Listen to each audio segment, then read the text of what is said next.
started. Thank you. All right, good afternoon, everyone. Welcome to the Griffin Spalding County Board of Education work session 2/15/22.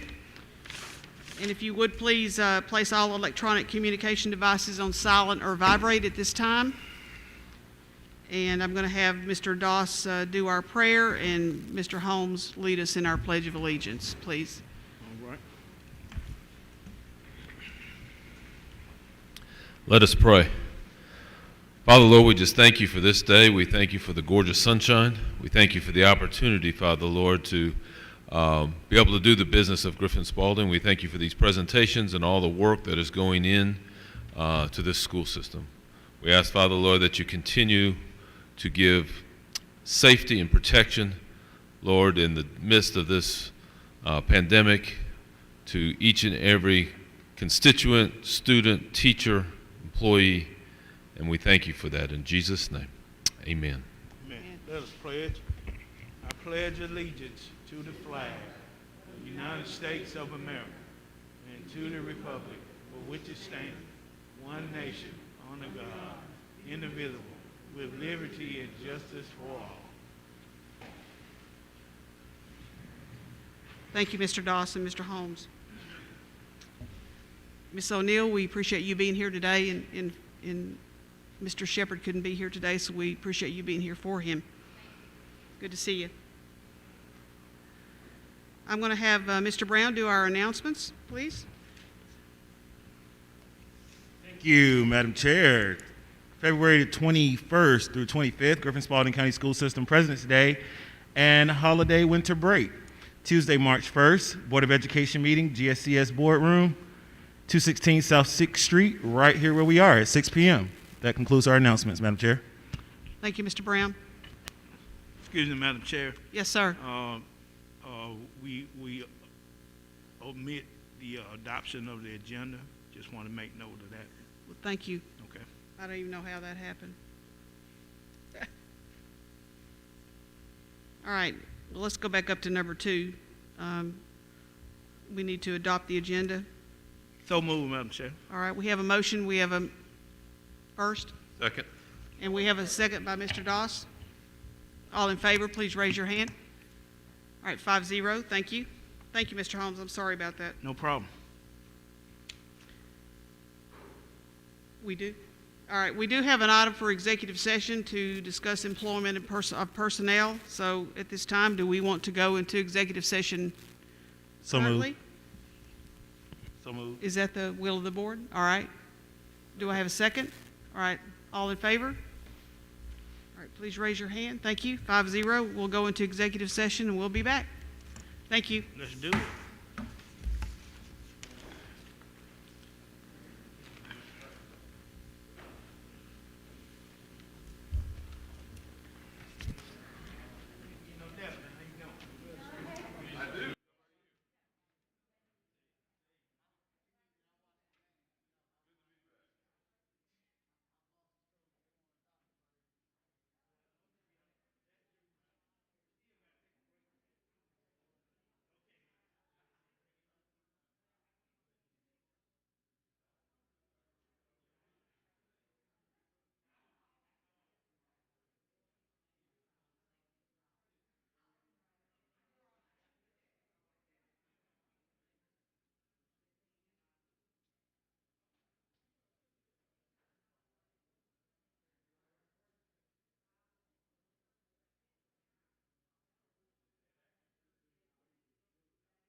All right, we are out of executive session.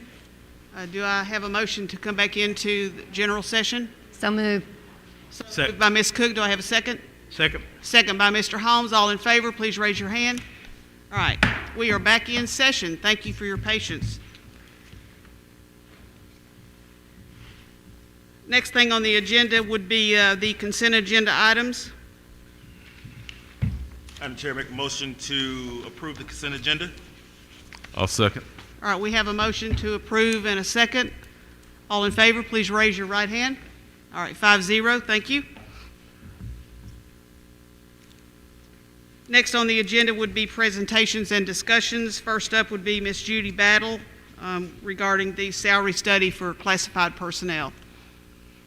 Thank you, Ms. Battle.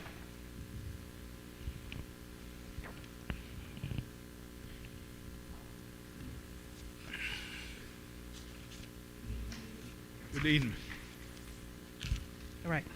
Good evening, Madam Chair, board members, and Superintendent Simmons. This evening, we will share with you the process that we use to conduct the Griffin Spalding County Schools job classification and compensation salary study for classified positions. I have invited this evening Mr. James Wilson, and he is the founder and one of the owners of Educational Planners, the consulting firm that we use to conduct the salary study. So I'll turn this over to Mr. Wilson, and he will talk you through the process that we've used and explain the findings for you.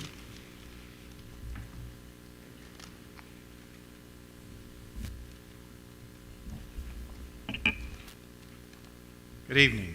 Good evening. Madam Chair, fellow board members, Mr. Superintendent, it is my pleasure to be with you this evening to share the results in our plan for salary compensation. Thank you. We do have a small company with 15 people that specializes in facilities, finance, and personnel. So I have very strong members of my team. Sorry. So I have very strong members of my team that really have worked all their careers in salary compensation. But as we begin, we use two processes. Some of us are trained in Baldrige, which is a process where you listen and you learn, and it's leadership and it's process management. That's an educational organization.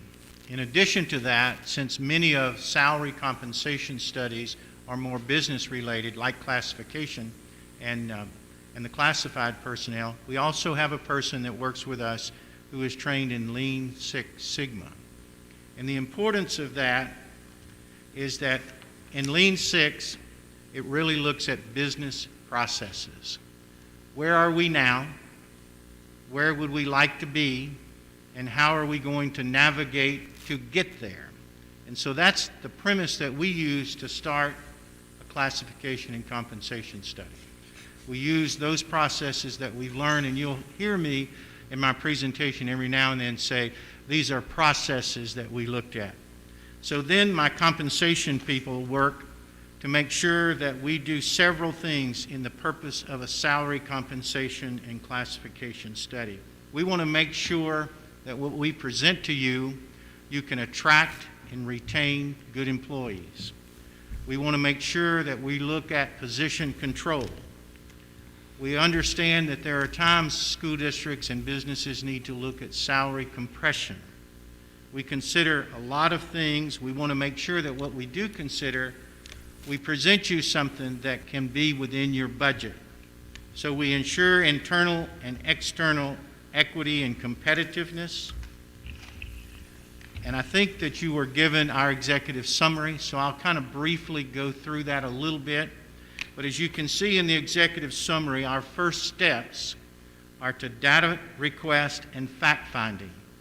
We try to make sure that we listen and understand what the needs are of Griffin Spalding County Schools.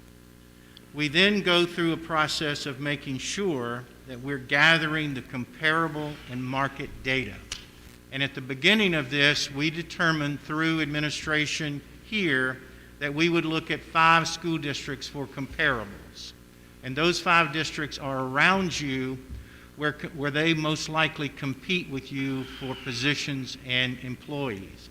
And those 5 districts were Henry, Fayette, Pike, Lamar, and Butts.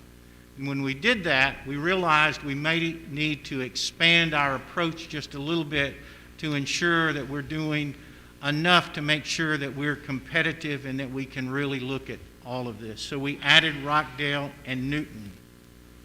We use Metro RESA. Metro RESA has for years, as a part of their services, gone to every school district in the state and offered that they participate in a salary survey. And so we took 27 comparables of like positions through the MRESA and compared them with your positions. There were only 27 that were like. Yes, please. Yeah, I was just curious before you get too far. Why didn't we look at Clayton County?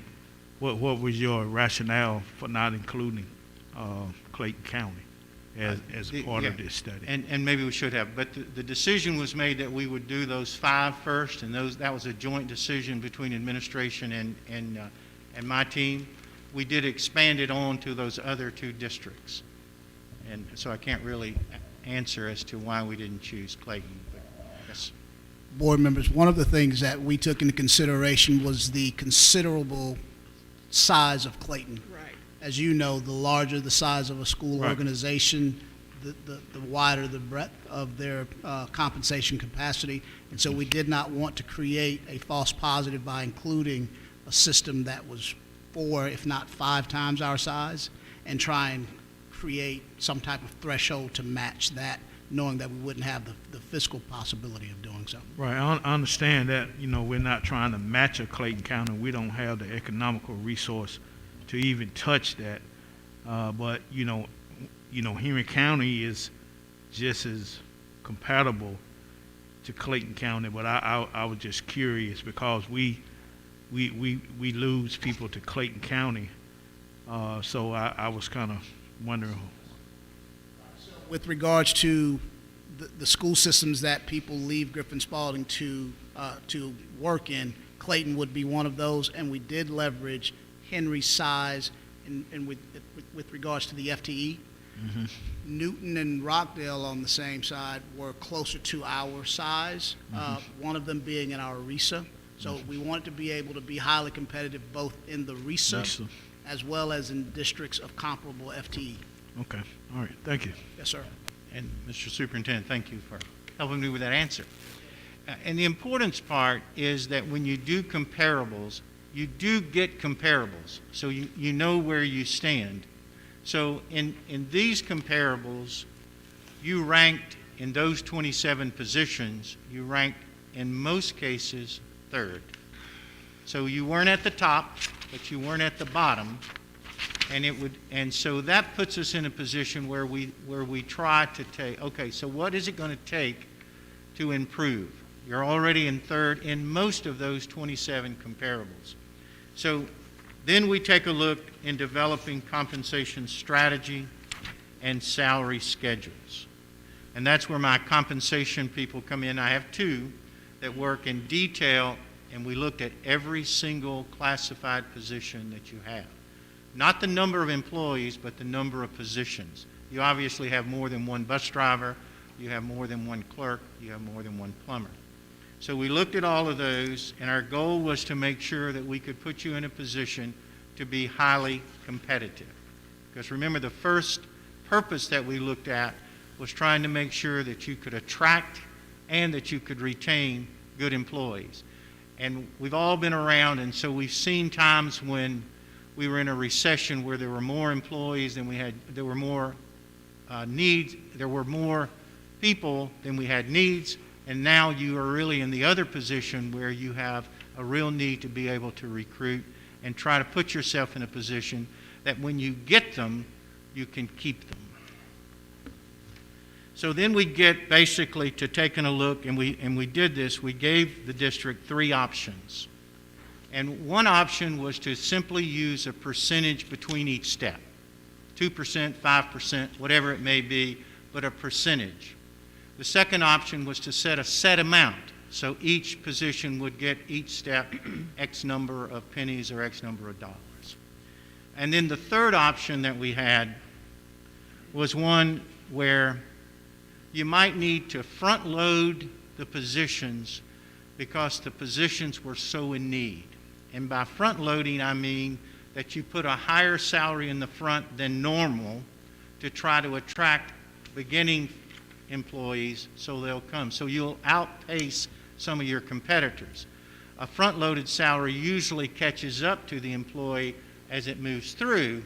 So there's basically 3 things that school districts will do. You'll do a front load, you'll do a balanced approach, and then you'll do a rear end. And the rear end, of course, is an attempt to try to keep people. So we looked at potentially front loading on the third option, 3 or 4 different positions where you were really in dire need, and of course, obviously, one of them was bus drivers. So then we recommend to you and make recommendations by simply saying, we believe that our work tells us that we would want to recommend to you option 1. And option 1, based on your finances and whatnot, we believe to be affordable for you. We wouldn't want to present anything to you, while good or bad, that you simply couldn't do because you simply couldn't afford it. So option 1, we believe, in working with your administration, it is affordable to you if you so choose to go there.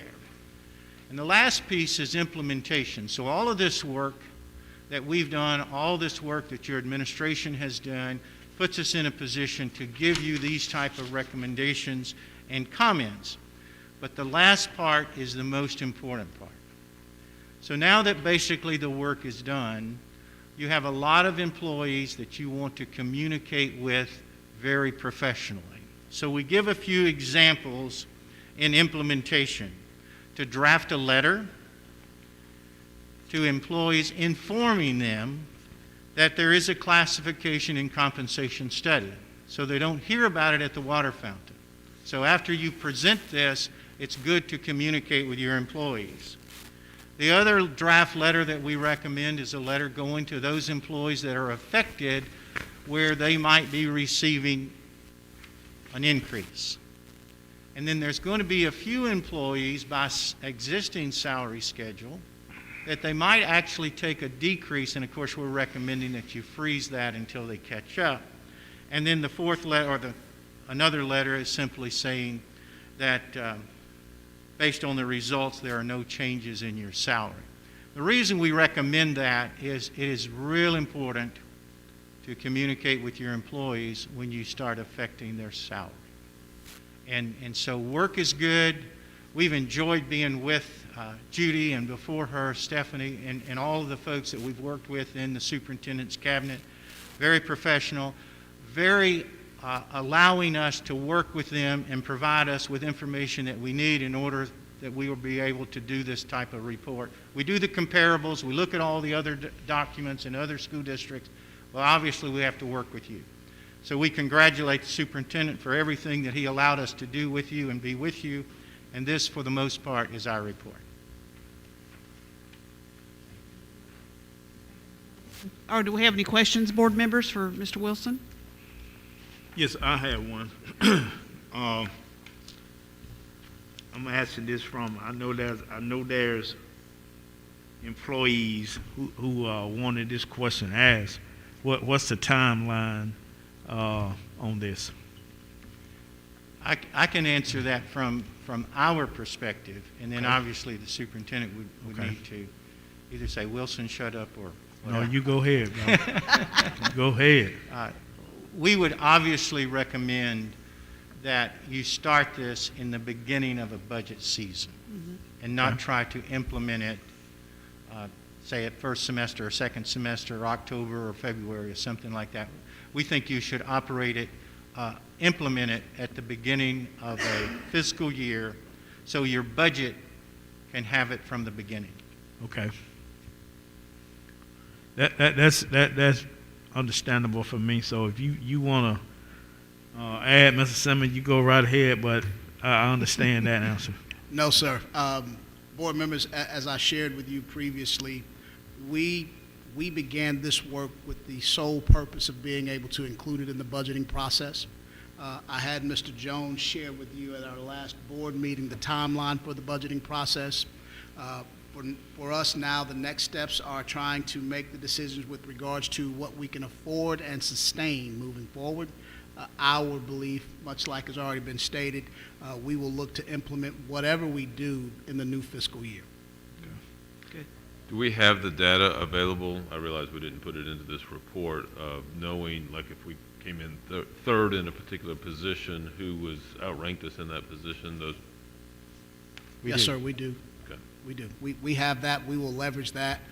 One of the things that we shared with education planners was that they asked us, are you looking to save money or be as fiscally efficient as possible? Are you looking to be highly competitive? What's the guidance? My guidance to them was I expect to be highly competitive, which is why you see that language here. And so while I recognize that I can't win at everything, I'll compete at everything. That's just how I am. That's what we expect to do. We'll get that communicated. It will be included in the budgeting process. I will then seek your support and input with regards to how we prioritize the implementation, and we'll go from there. Awesome. Yes, sir. Thank you. I think the position where we are on the chart, the 2s and the 3s, I was expecting, to be honest with you, to be worse than middle of the pack. So this is really enlightening for me as a board member. So that's pretty cool, I think. But there's still work to be done, obviously. But Yes, ma'am, and that's a very good point, because obviously Lamar and Pike are behind you. So you're fairly competitive, but you want to stay competitive. sure. And if you can afford to move from 3 to 2, then we've put you in a position through the administration and working with everyone to be able to do that. Any other questions, board members? Mr. Wilson, thank you so much. Thank you for being here. My Ms. Battle, just wanted to say another thank you to you and your team also. This has been very enlightening. Thank you so much. All right, next on the agenda, Dr. Sauce, students with pending felony charges. Yes, ma'am. Thank you, Madam Chair. Good afternoon, members of the board. Superintendent Simmons, pleasure to be here with you this afternoon and speak to this matter of our approach when we become aware of students who do have pending felony charges, particularly in the community. And Lonnie, forgive me, I'm still getting used to this. Do I control this or do you? I do? Okay. Okay, all right. Okay, thank you. As always, we remind ourselves of our non-negotiables in the Griffin Spalding County school system, to be professional, to be accountable, and to communicate effectively. And today, my hope and my goal is to, in fact, communicate effectively with you all. We have particular focus areas of literacy, enrollment, attendance, and discipline. We always remind ourselves of our vision to be a distinctive brand, to cultivate strong leaders, to have great schools, and our mission is to empower each student to graduate college and career ready. And with that, we are, of course, proud and excited about our new roadmap for success represented here in this strategy map. We have 4 particular goal areas of organizational and operational efficiency, high-performing staff, family community engagement, and student achievement. Much of the work that we live in student support services starts in that foundational piece of organizational and operational efficiency. Particularly today's topic speaks to the objective of presenting safe and supportive learning environments. So with that being said, the first slide here to reference and speak to is language from Official Code of Georgia 20-2768, which was last revised and presented in its current form in 2015. There's some language within that slide, within this statute, that are particular and relevant to the discussion today. And that is primarily that the statute speaks to that school districts are authorized in our state to refuse to admit, refuse to enroll students who have pending felony charges or are convicted of a felony charge. But in doing so, school districts also have the obligation, of course, to provide educational services. So the statute speaks to that in that case, if a student does have a pending felony charge or in fact a felony conviction, that alternative educational settings, alternative educational placement is an appropriate means to provide educational services for a student who may find themselves in this situation. In our school system, of course, our alternative educational setting that we're so very proud of for a number of reasons is A.Z. Kelsey Achievement Center, A.Z. Kelsey Academy, represented today by our fine principal, Dr. Joshua Pittman. Appreciate you being here, sir. But there are some other aspects of the statute that are important to note and to unpack. And I'm going to go to the next slide and speak to some of those. And to be clear for you, members of the board, the language that you see on this slide references directly the statute we're speaking of, but this information comes from training materials provided by the Georgia Association of Education Leaders that school district administrators and school administrators are required by State Board Rule 160-48.15 to participate in and be renewed in their training every year. These materials come from the most recent information published by GALE, which is the organization that completes this training work. And there's a couple of points to consider. First of all, if a student does find themselves charged with a felony, or in fact convicted of a felony, the school system is not required or on the hook to prove the felony charges. But the school system can or is required to offer a hearing, a disciplinary tribunal hearing, if the family wishes for that. Again, not to substantiate guilt or innocence of the charge, but rather just to substantiate if in fact there are charges pending. Now you can imagine that's not terribly difficult to prove, but a family does have the right for a hearing if they so choose for that purpose. It also speaks to that students who have been charged with a felony, they should be informed directly by the superintendent or designee that they will be placed in an alternative setting until the case is adjudicated. And as mentioned, if the parent objects to that, then they do have the right to request a hearing, again, for that sole purpose that I referenced a moment ago. The statute speaks to that if the student is adjudicated and found guilty of the felony charge, the district does maintain the right to seek expulsion or longer placement in an alternative setting, if that's the system's recommendation, following a due process hearing.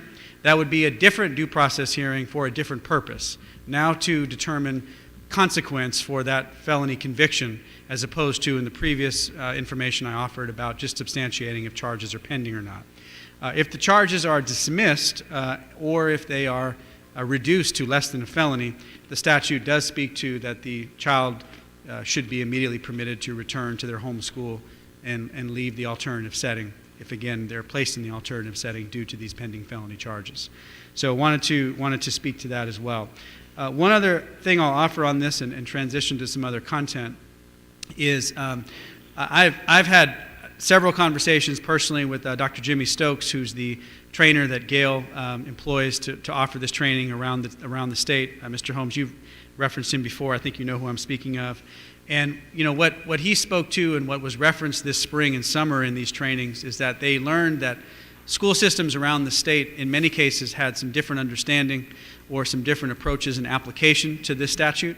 Particularly, the misinterpretation I think they most found that he shared with me was that school systems often were employing this statute upon new enrollment of students who may have been enrolling with the pending felony charge. It wasn't as often understood or applied or acted upon for students that were already enrolled in the school system.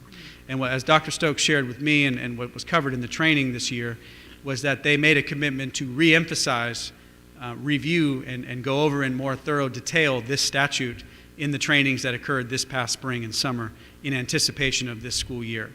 So that certainly was the case, and that's kind of the nature of how some changes came about with a number of districts in terms of more robustly applying this statute. That would include us as well. For our school system locally, the next slide here speaks to language that's contained within our Code of Conduct, Regulation JCDA-R2, which speaks to our Student Code of Conduct, Rule 11. To note, items 1 and 2 are language that have been present and contained within our Student Code of Conduct for a number of years. So items 1 and 2 are not new information, not new additions or revisions this year. But items 1 and 2, again, which have been there for some time, do speak to the school district's authority to offer consequences for students who have found themselves charged with a felony in the community. So that's not new language. What I will offer that's new, you notice in that regulation at the bottom you see note, and this was at the recommendation of Mr. Shepard, our board attorney, in conversations that he and I and Mr. Larry Jones, our student services director, had.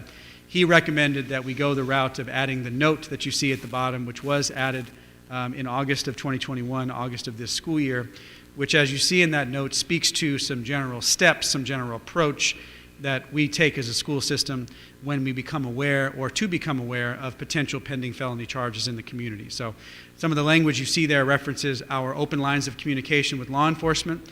A reminder, Mr. Anthony Akins is our school district's law enforcement liaison, so he helps us to close that loop and maintain open and effective communication with our law enforcement partners to become aware and apprised of such a case that we're talking about. Also speaks to the approach that we would take to, of course, notify the Office of the Superintendent, which we do when we become aware of felony charges that are pending.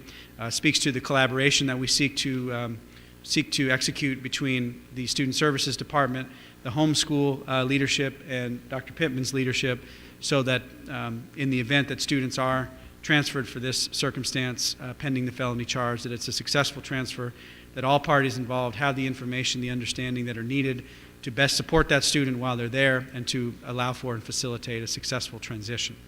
So just wanted to reference that as well. That language didn't exist previous to this year, as I mentioned, the note at the bottom.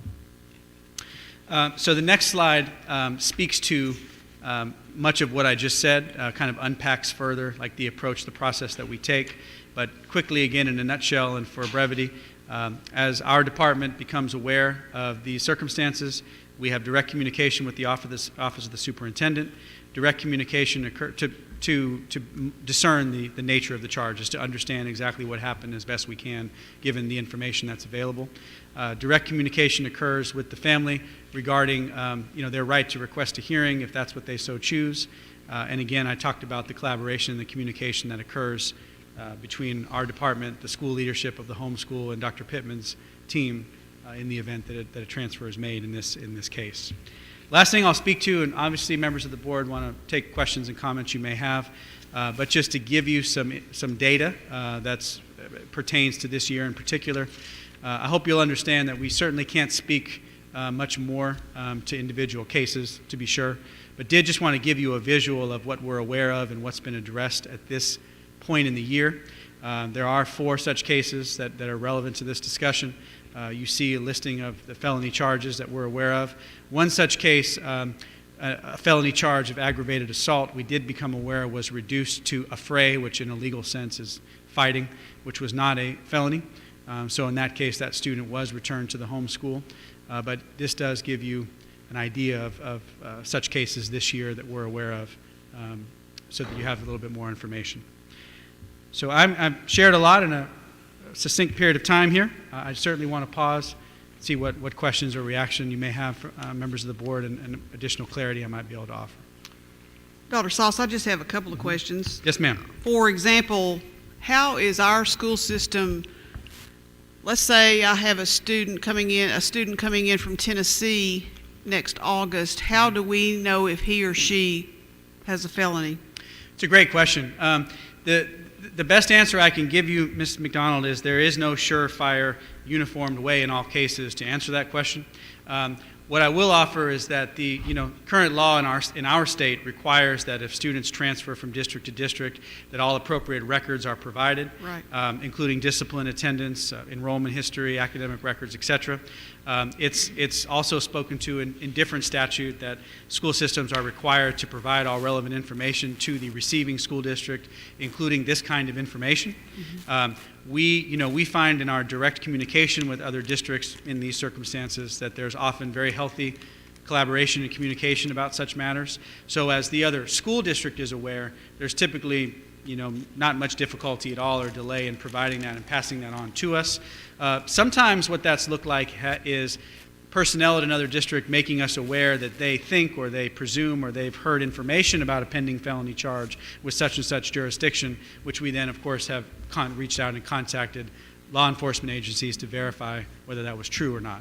Okay. So it's really a variety of open communication with colleagues, some statute language that speaks to the requirement to do so, and then sometimes some creative further exploration as well, if Sure. that makes sense. And then one final question. Yes, ma'am. I have a student from Griffin Spalding in August that enrolls in Griffin High School. How do we know if he or she has a felony? So you're asking about just a student. A local. A student enrolls, and how would we know or verify that they have a New pending- student to new the student? system. Well, it's a good question. If we don't have any reason to believe, there's no information that's provided to us through these other avenues that I spoke to. I mean, we don't begin with the premise that a family needs to disprove that they don't have a felony charge pending, right? I mean, we certainly don't begin with that premise. So we operate on what we know or what we presume could be true or reasonably true. We do the exploration that we can do as we learn that there may be a charge we need to explore. But we certainly don't begin with the premise that a family must Sure. disprove that a charge is not pending. So we wouldn't do anything beyond that unless we have some reason to believe that there's some further exploration required. I hope that helps. Sure. Thank you. Thank you for the So, question. Dr. Sauce. Yes, sir. With your answer to Ms. McDonald's question, do we not or have we not pursued doing the NCIC check on anyone in our system? I know we do a GCIC check, but have we not utilized the NCIC for checking for felonies or anything of that nature? Again, it's a fair question. We don't approach our work in terms of processing enrollments that we begin with automatic suspicion and the automatic requirement or expectation of these kinds of background checks. So to answer your question directly, no, that's not the automatic default approach. I wasn't limiting that to students, but staff as well. Mr. Simmons? So with regards to NCIC on personnel, yes, sir. We do that as a part of the employment process. For students, we do not. Getting back to Ms. McDonald's question, what Dr. Sauce is wanting the board to recognize, we don't assume that all come with us with the threat of a felony, so we don't necessarily put them through that process. But for the personnel, that's just a part of our process for employment. What? Go ahead. Able to provide some more insight as well, that especially if it's a juvenile, that's not going to show up in any kind of investigation anyways. Okay. So I think that you would be wasting a lot of time running those reports on students as a matter of course, because a lot of juvenile records are sealed, they're private, and those things are not publicly accessible. Okay. Well, I thank you, Dr. Sauce and Mr. Simmons, for doing this presentation. We had a little spurt where we had students to fall in this category. It's been on the books for the state of Georgia, but we just never had to, go through it. And I do want people to understand that the superintendent has the right to refuse or accept these students into our alternative school. And I think Mr. Simmons said you've had at least one that you rejected thus far. And I asked for this because some people were looking at A.Z. Kelsey as a dumping ground. But A.Z. Kelsey is a bona fide school in our system. And we hold them to the same standards. And I know Dr. Pittman can amen this. We hold students to the same standards over there as we do at any other school. And it's not a dumping ground. Not at all. And I thank you for doing this presentation, because there were some people that had some concerns that we were just dumping these students over at A.Z. Kelsey. Understood. And I also just want to, so much a question, but a thank you for including Mr. Shepard's office or whatever in that anytime we have dealing with some of those legal issues, making sure that they can weigh in because they help keep us out of jail. Absolutely. And Madam Chair, I just want to say, as the proud representative of a District 1 school, A.Z. Kelsey Academy, like Mr. Leader said, it is a school in Griffin Spalding County School System, and we know that amazing things have come out of A.Z. Kelsey. Every year, board members, twice a year, we get to see the amazing things, and if you visit during the honors program, you hear the students at A.Z. Kelsey who may have just had a situation or a circumstance, but yet they are going on to Georgia Southern University, or they're going to Southern Crescent and taking up welding or cosmetology. And so A.Z. Kelsey is a school that, just like any other school, but it's specific and special because it utilizes character and standards-based education, and it is a focused and caring environment where students will invest time and make progress towards reaching their full potential. And they have many different ways in which they're able to reach their scholars at A.Z. Kelsey. And so we know that education is not a one-size-fits-all. It's not a cookie-cutter system. And so it's individualized education that they get at A.Z. Kelsey. And so I just want to thank Dr. Sauce, Mr. Leader, for bringing it to the attention, Dr. Sauce for presenting, and give Dr. Pittman an opportunity to address the board to talk about the great things that they have going on at A.Z. Kelsey and the success stories from A.Z. Kelsey Academy. Madam Chair, I want to highlight, I don't know if this or anyone noticed, but it kind of pricked my mind. That's kind of hard to do sometimes, but Mr. Brown did it. Pricked my mind. Mr. Pittman them had a 16-year-old to graduate this past graduation that they had. I don't know if that's the youngest person in our system to graduate since the modernization of school system. I know my mother did it when, at Fairmont, but that's kind of unheard of at an alternative school that you have a 16-year-old to graduate high school. And I just wanted to, I can't remember the young man's name, little short guy, Mr. Pittman. What's that first name? Jalen Beck. That was his name, and I would just wanted to highlight him because those students, once they get over there, it's like a mind change. They really realize how serious education is, and they're in a different environment. I had a niece to graduate from over there, and this child didn't have any interest in school whatsoever. But once she got over to A.Z. Kelsey in a smaller classroom size, different environment, because I tell you, if you go over to A.Z. Kelsey, they don't play the radio. Kids wear uniform shirts. When you see them changing, going down the hall, they are very respectful, quiet, orderly. And I think people need to see what goes on at A.Z. Kelsey instead of judging it as an old reform school just for disciplined kids. It's way more than that.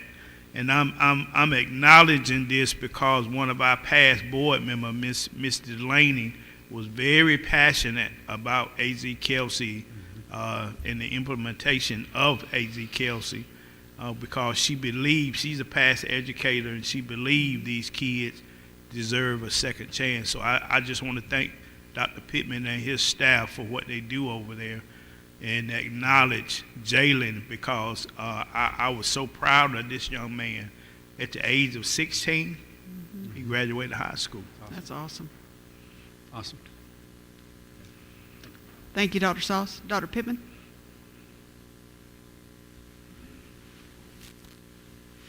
Good afternoon, Madam Chair, Mr. Superintendent, board members. Hope you all are doing well on this afternoon. I just want to say and share my appreciation and thank you for each and every one of you for what you do for each student, staff member here within Griffin Spalding County School System. Just know from the school level that it's definitely much appreciated. Thank you, Mr. Brown, for the opportunity to be able to speak to the board as well. I'll just say that at this current time, AZ Kelsey, we're definitely a school that has come in and have a focus on changing students' lives by changing mindsets. And so our focus, our shift, and our initiative is to ensure that we ultimately find a way to be able to connect with each and every learner to try to identify what challenges, what areas they may need to improve on, and then put a plan in place individualized to them so that they can then be able to monitor, to control their own emotions, so that ultimately, once I control my emotions, I can then be able to control my actions, which can likely impact my outcomes.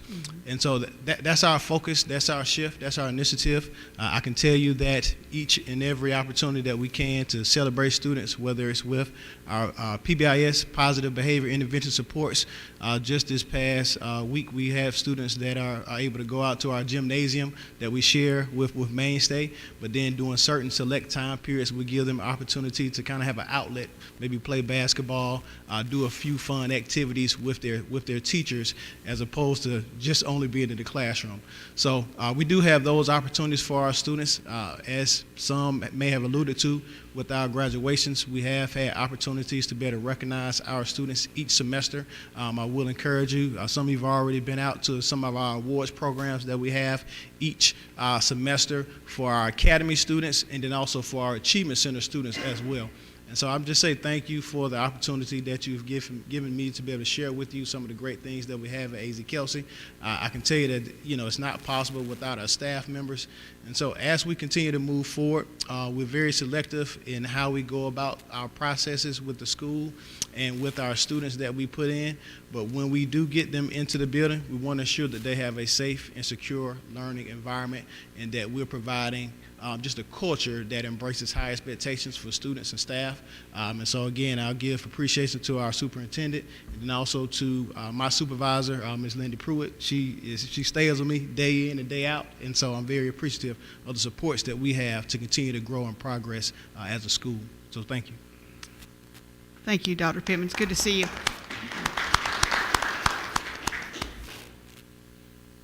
Thank you again, Dr. Sauce and Dr. Pittman. Next, we have Katie Castanian from GRCCA for the charter renewal contract. Hey, Katie. Hello, good evening, Madam Chairperson and board members and Mr. Superintendent. I'm glad to be here. I'm kind of here just as a reminder a little bit. This has been a long process, this renewal of our charter.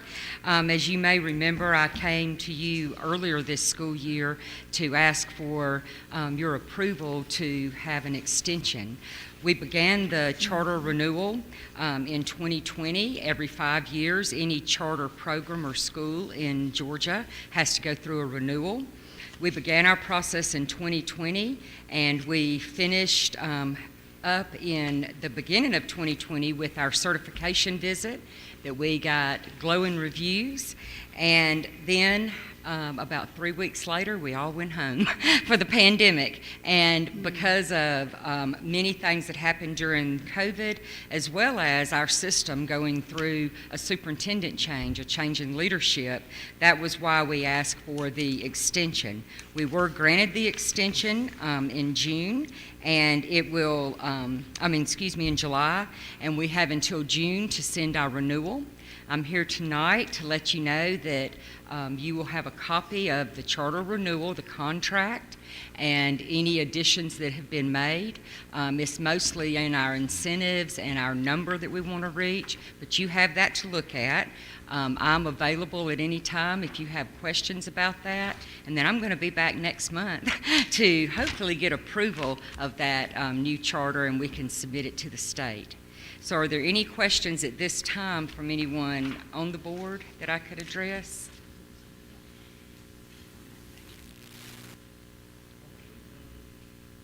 All right. No questions? All right. Just no question. Everybody knows that all of our board members are here to support your CPA, and we're excited about how you empower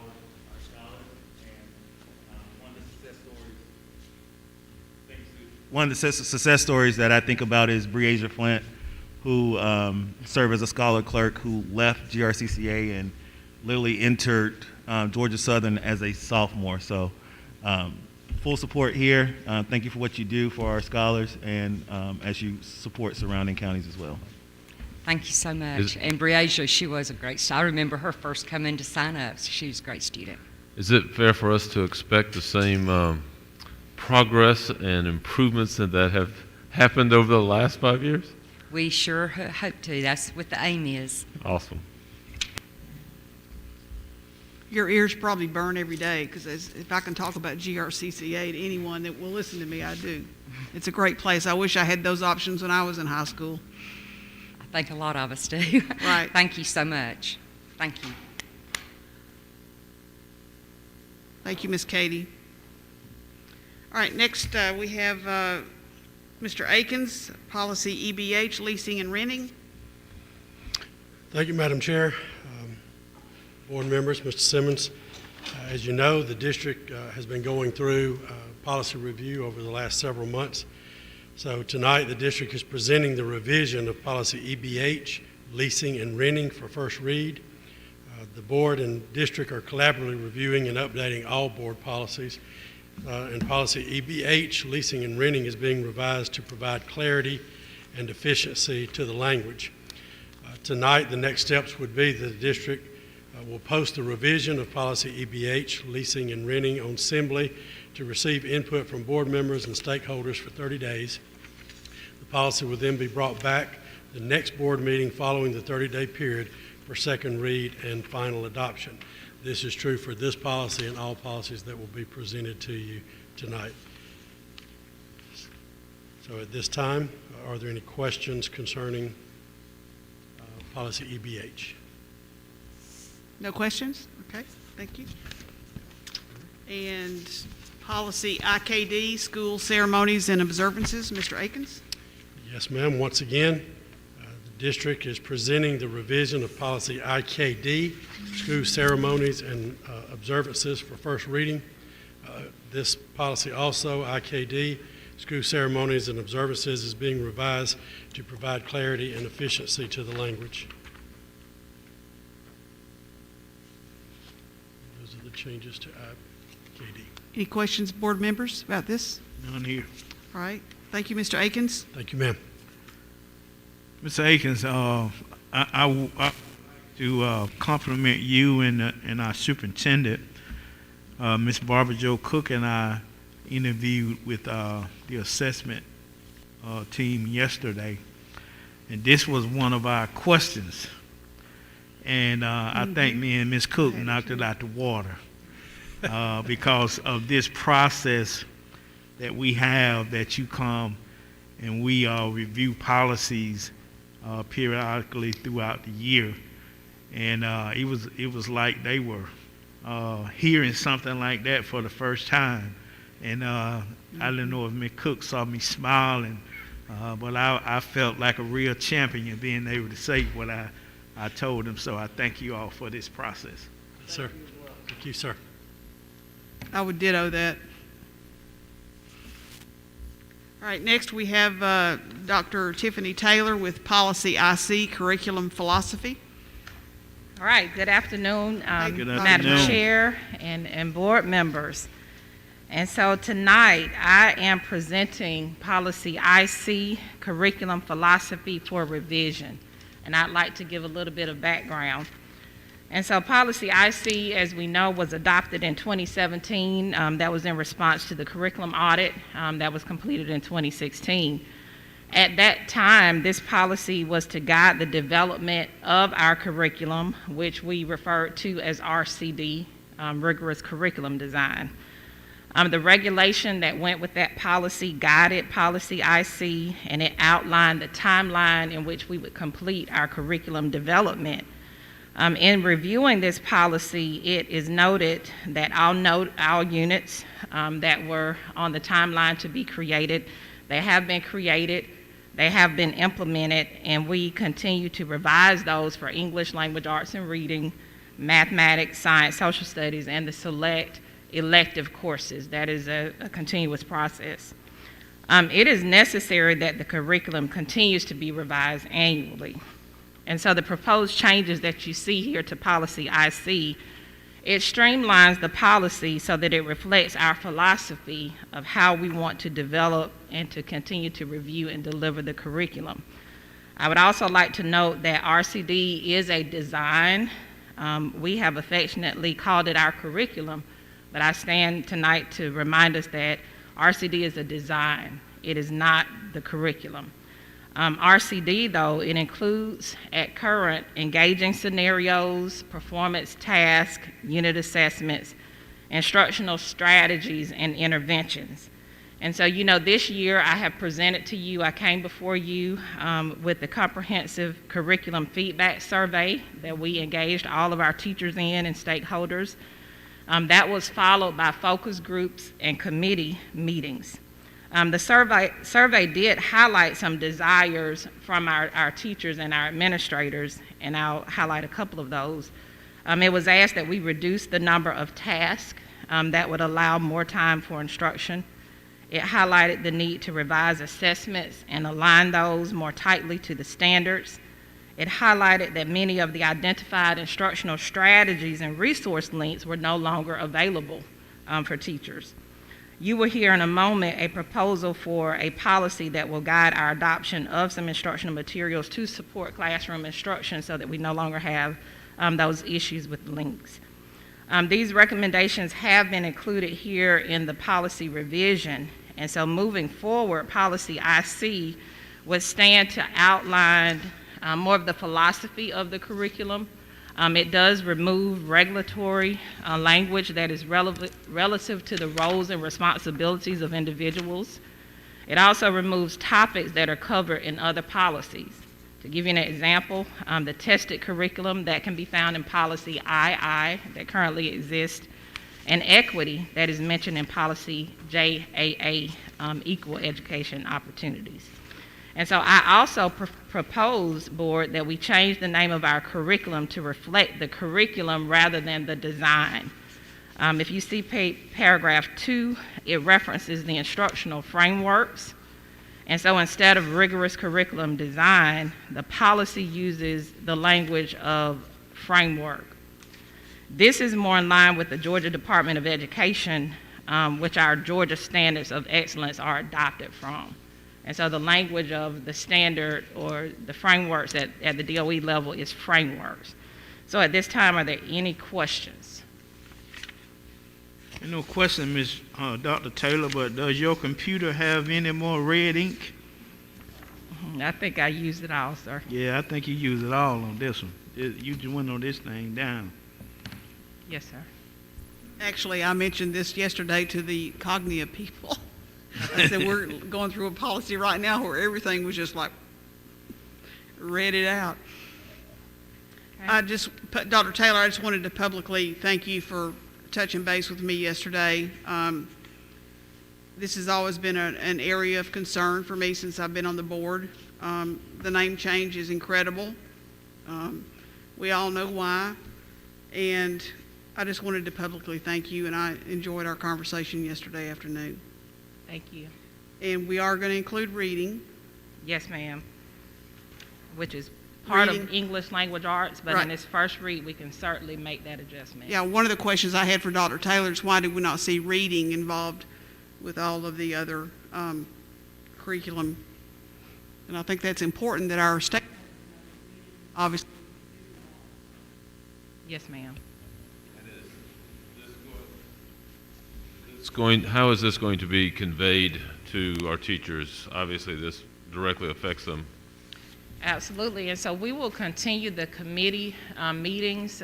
There's a cadre of teachers who have volunteered to be either on an assessment revision team, on a curriculum revision writing team, and so just as we move forward, we will seek to put in place the recommendations that came from our teachers and our administrators, and to revisit a couple of those, minimizing some of the tasks so that, currently there are 4, perhaps looking at 2, maybe 1.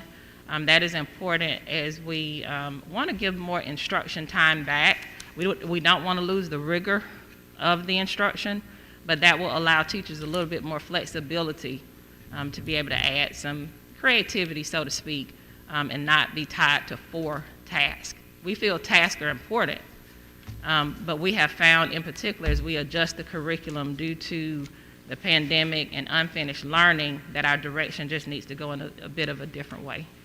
And I appreciate you mentioning the word rigor, just because of the fact of the hard work that went into all that took place prior to that, the implementation of what took place. Right. I think for the general populace to have an understanding that prior to doing that initial work, we had several schools that were not on the same page, Yes, teaching sir. at different. And so with a 20% transient rate, I'm assuming if we're still somewhere in that particular area, we had students that were missing sections of, Yes, sir. of teaching, and this is helping with that. Yes, sir. And so we still see those components, you know, the scope and sequence, all of those things will remain. We will continue to revisit them. We know that there are new mathematics standards coming. There are new English language arts standards coming. And so we just need to stay, you know, that's the role of the central office and the Department of Teaching and Learning. I'd also like to publicly introduce Dr. Greer, who is Director of Teaching and Learning, if you'll wave. But that is our responsibility, to stay in front of those things and to adjust the curriculum and the maps and the documents and resources as those changes do come down. But there's no plan to remove those. It is to just continue to update those and revise those and keep those fresh and current for our teachers. I also wanted my colleagues to know that in my conversation with Dr. Taylor yesterday, that we don't take away the ability of our teachers to be creative. And she assured me that our teachers will still be able to be creative. And I wanted Mr. Simmons to know that I had that conversation with Dr. Taylor also, because teachers are creative people. Absolutely. And I can't tell you through the years how much I learned from my colleagues and my peers on my hallway. Oh God, why didn't I think of that? So we've got to be able to be creative and be collaborative. And that's how, in my opinion, that's how we grow. Absolutely. So at this time, the district will post the revisions of policy IC curriculum philosophy on Assembly to be reviewed for 30 days. Any other questions, board members? None here. All right. Thank you, Dr. Taylor. Moving right along, we have the development of policy IFAA, instructional materials, first reading. Dr. Taylor?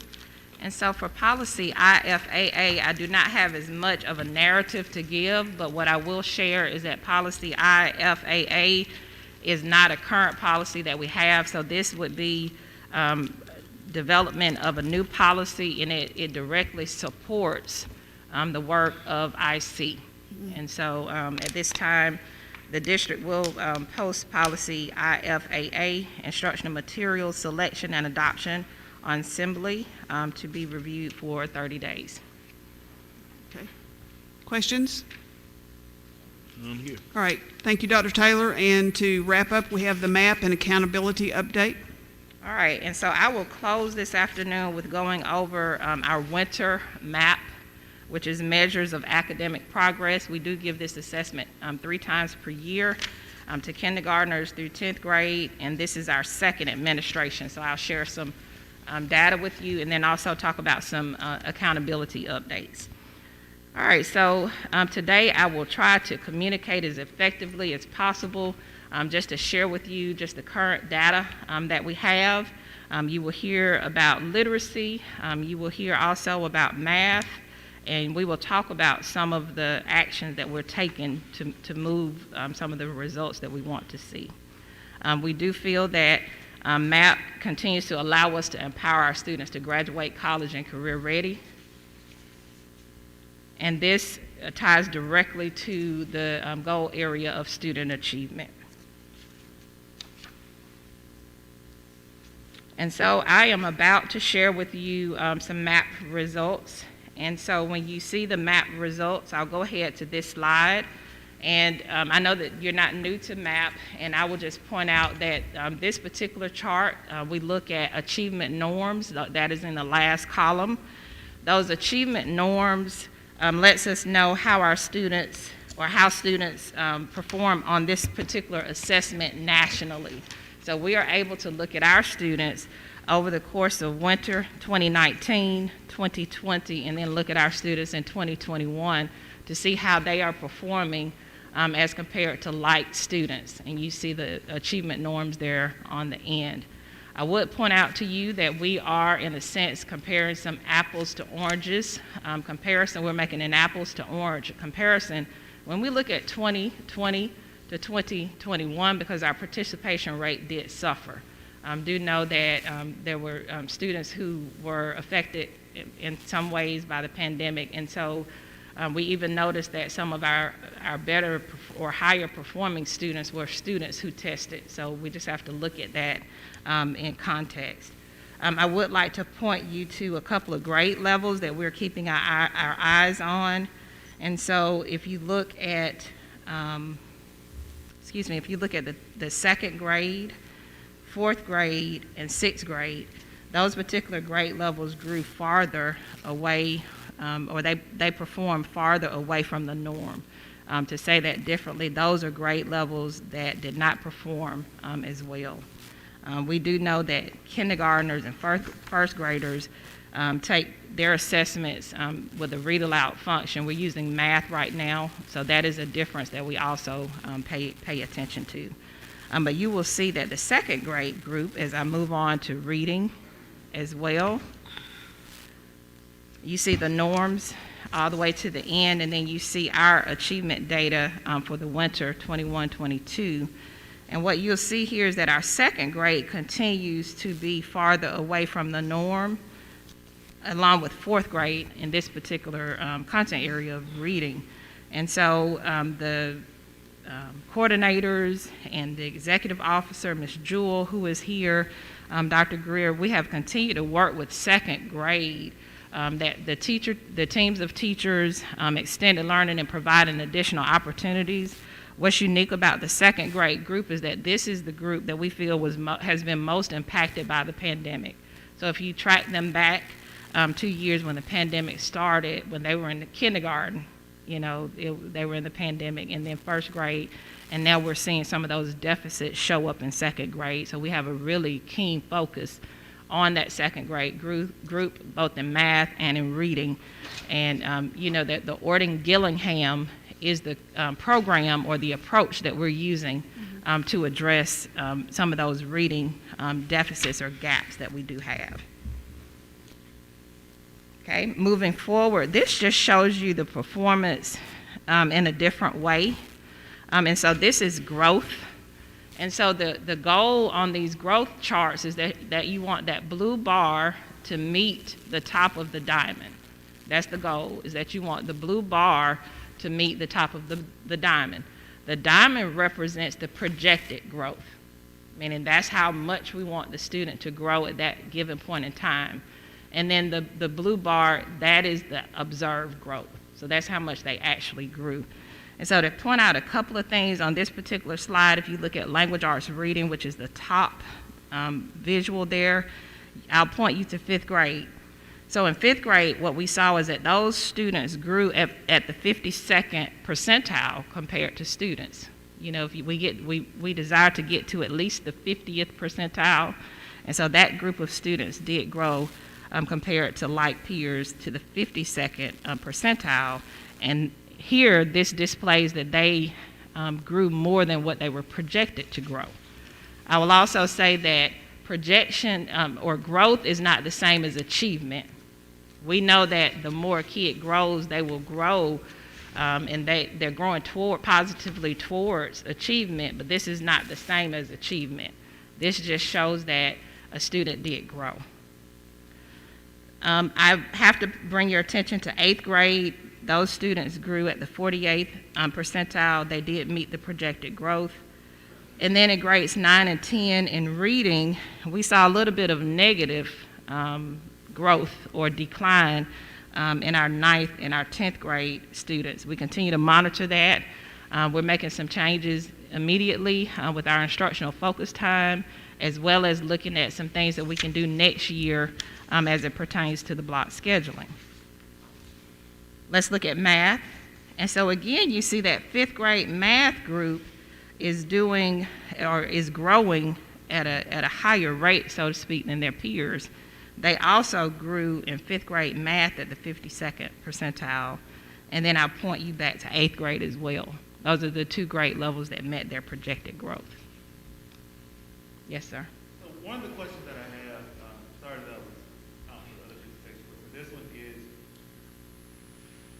how are we going to continue to support teaching and learning and teacher and leader effectiveness despite the post-pandemic progress that students can continue to experience a success in their education?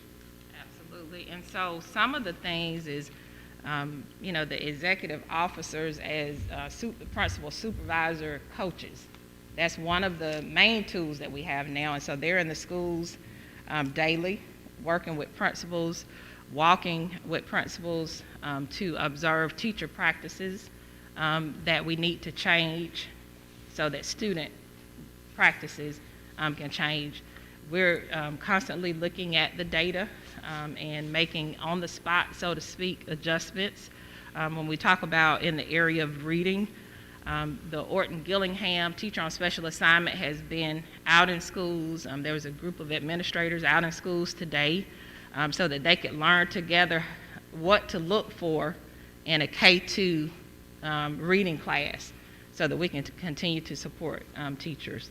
And so, several things are underway, and we do feel good about some of the things that we have in place. I was excited that we've brought a math coordinator. We approved one this afternoon, and so I'm ready to get them working as well on some things that we need to work on in math. And if I may, Madam Chair, this may be the previous item. I met with Dr. Taylor earlier today, and as we were going through the first reading on policy IFAA, and one of the questions that I had was, is there a rubric to select the instructional materials? And so I don't know if she was able to share with you guys yet that there is a rubric that they use to select those materials. And so do you have that available, Dr. Taylor? Ms. Ray has that, and I will be happy to pass that so that you can see a sample of a rubric that we'll use in selecting material. All right. That's great.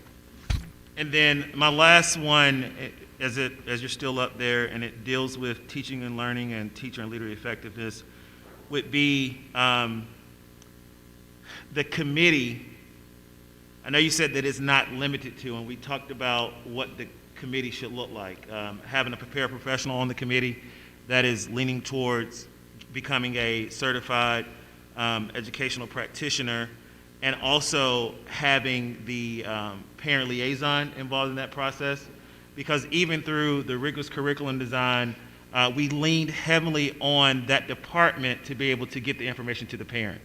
And so we know that there were a lot of either town hall meetings or lunch and learns on how parents were able to access that information from our district's website. So whether if it was strategic plan or the rigorous curriculum design. And so I just want to make sure that those same resources are available even in this development of this new policy, and not necessarily a curriculum design, but looking at the framework that we're using to develop the scopes and sequence and other materials that are pertinent to development of policies and educational instructional materials. Absolutely, duly noted. And so just to go back for a moment, it is important, and Mr. Brown expressed, as he's expressed here, that we want to continue to just include all stakeholders in the process.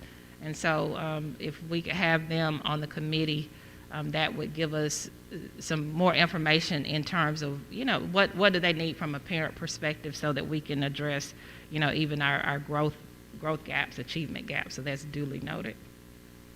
Dr. Taylor, I'm back on page, the student growth summary reports in language arts and reading when Okay. ninth and 10th grade are going in the wrong direction. Yes, ma'am. Is there any way to, number one, I'm surprised that has occurred.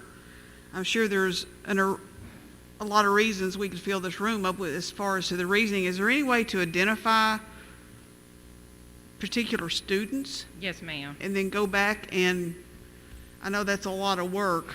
And what we feel may be something that occurs with the 9th and 10th grade data is that we give it to all students. And so, you know, if I could take you back to the block schedule, I may have reading, I may not have a reading class on my schedule. I may be taking it second semester, but the students take the assessment at these points in time. And so some of the variance that you see may be, I mean, the results are the results. It is how the kid performed. But sometimes the students, what we find in the moment, the information to them may not be as relevant and as applicable they may perceive because they're not in a course. But we absolutely are looking back to see who are those students. Okay. Who are those students? Thank you. So is that normal that a student, I mean, it's been so long since I've been in a high school. Is that normal that a student would take a MAP assessment and not have that class, so to speak? Well, with this, it's a universal screener. Okay. So no, they would not take the state assessment, but they may take this screener, you know, just to kind of see where are you. And so, yes. And we do get that concern, and so we are looking at rearranging the testing schedule. We have the autonomy to do that locally. Okay. To make that more applicable for the students who are sitting in classes. But thank you for that question. Well, I just know that there's copious amounts of reasons with regard to what everyone has been through in the last two and a half years. So, thank you. Absolutely. Okay, so where I'm headed next, this is accountability, and everyone knows our accountability at the Department of Education to be known as the CCRPI, College and Career Readiness Performance Index. And it has these components of mastery, content mastery, progress, closing the gaps is there in the purple, readiness and graduation rate. So all of those things go into the CCRPI score, and it becomes known as an A to an F, so to speak, on a 0 to a 100 scale. And so what happens is during the pandemic, some of these components cannot be rated, okay? So the CCRPI accountability measure has to be amended. And so at current, the DOE has submitted a waiver to the feds for our accountability revision, so to speak. And so this is the information that we have received thus far. It's not absolute, but it is what is being proposed. And so this year would be used as the new baseline year. And so basically, rather than comparing our schools to last year or to pre-pandemic norms, they'll establish the baseline this year. So what I'm saying is, however our students perform in English, math, science, and social studies this year, whatever that percentage is the baseline, and the targets for improvement will be set based upon this year, a more normal year. And so we won't have a summative rating. That means there won't be a letter assigned nor a number assigned this year. The main thing on this page that we need to pay attention to is the content mastery, meaning how do our students perform on the Georgia milestones, the end of grade, which is elementary and middle, and the end of course, which is high school. So content mastery does count, okay? They will not be looking at the participation rates. That won't be included, nor will the progress be included, meaning how a kid compared this year to last year. Closing the gaps will not be calculated. Readiness, which includes the attendance and all of those components, it will not be, due to obvious reasons. And then the last part is when we talk about school identification, this is for our designated schools, the schools on the state-supported list. Those schools, the DOE will create and announce clear criteria for identification that will take into consideration the limited number of indicators available.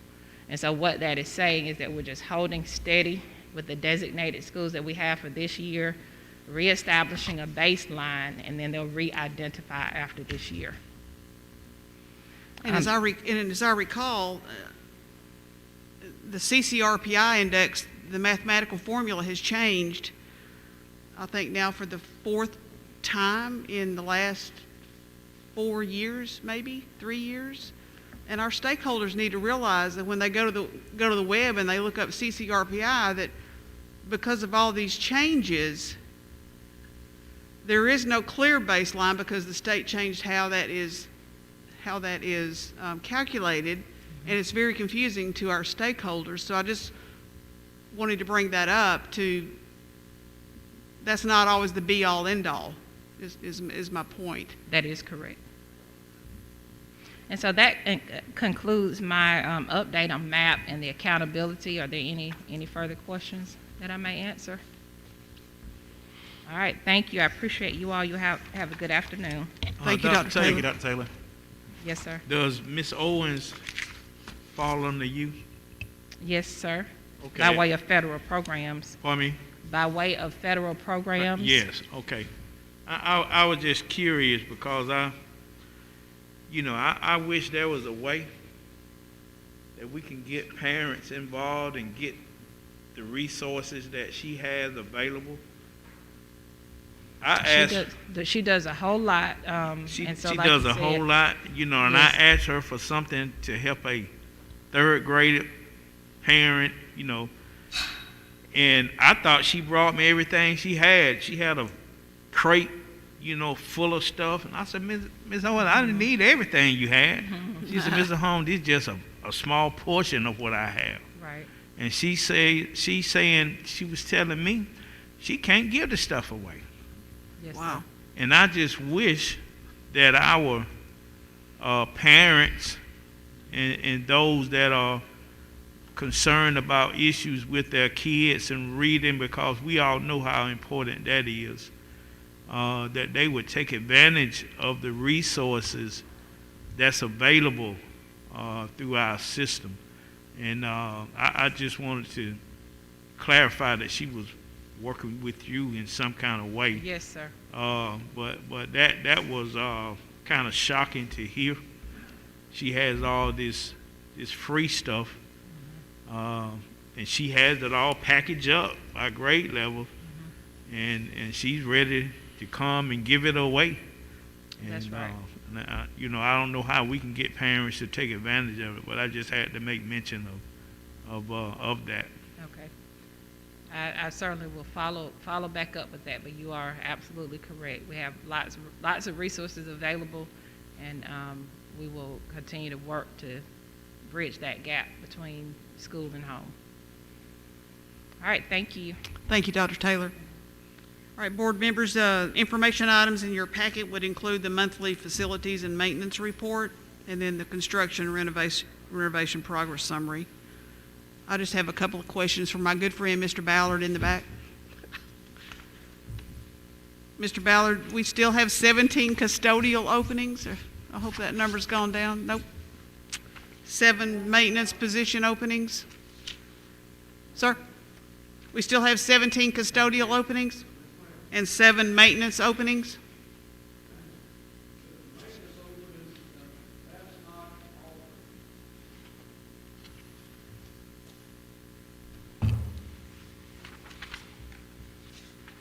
Good evening, ladies and gentlemen.